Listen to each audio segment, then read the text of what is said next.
Buongiorno everyone, and a virtual welcome to the Notre Dame Rome Global Gateway. My name is Barry McRae and I teach comparative literature here at Notre Dame.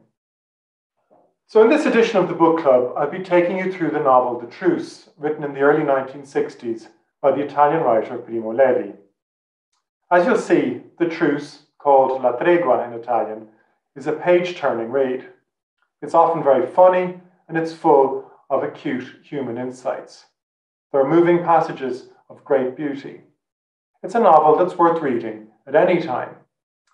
But at this specific moment, in late 2021, as we emerge from a long interruption to our own ordinary life, this might be a book that can speak to us in a particular way. So today, in this short introductory video, I just want to say a few things about why Primo Levi, why this book, and why now. So Levi was born in 1919 into a middle-class Jewish family in the city of Churin. Churin, as you probably know, is the capital of the region of Piedmont in northwestern Italy, the one that borders France. Like many Piedmontese Jews, the Levis traced their ancestry to Spain, and so they weren't Yiddish-speaking. I'm mentioning this because it's something that crops up a number of times in the Truce, as Levi encounters different Jewish communities in his travels throughout Europe. As well as Italian, the Jews of Churin that Levi was from spoke their own particular variant of the Piedmontese dialect, and like all well-educated Churinese of the time, they knew French. Levi had a great interest in and knowledge of literature, but his first love was science. He took a degree in chemistry at the University of Turin, and while he was still a student, the fascists introduced Nazi racial laws to Italy. These laws forbade Jews from, among other things, attending university or working in laboratories, and it was only with some difficulty, in fact, that Levi was able to get his degree. When the war broke out, Levi became involved in clandestine anti-fascist groups. He joined the resistance and went to the mountains in the north of Italy to fight as a partisan. In late 1943, Levi was caught along with two companions by a fascist militia, and he was deported to Auschwitz on a train with 650 other Italian Jews. Of these 650 in the convoy, by Levi's count, only 3 came home alive. According to Levi, all of those who survived Auschwitz did so due to a combination of chance strokes of fortune.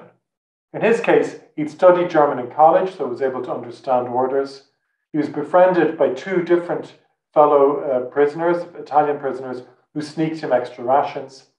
His training in chemistry got him relatively easier work in a camp factory. And crucially, when the Nazis were evacuating the camp in the face of the Russian advance, Levi happened to be in the infirmary with scarlet fever, and so he was not on the forced evacuation march in which so many others died. After the liberation of Auschwitz and a long, circuitous journey through Eastern and Central Europe, a journey we'll be reading about in the coming weeks, Levi returned to Churin and worked as a chemist in industry. He published some partial accounts of his experiences in concentration camp, in communist and other journals, and then he expanded these into the book Se questo è un uomo, If This Is a Man, a book that was later translated in the United States as Survival in Auschwitz.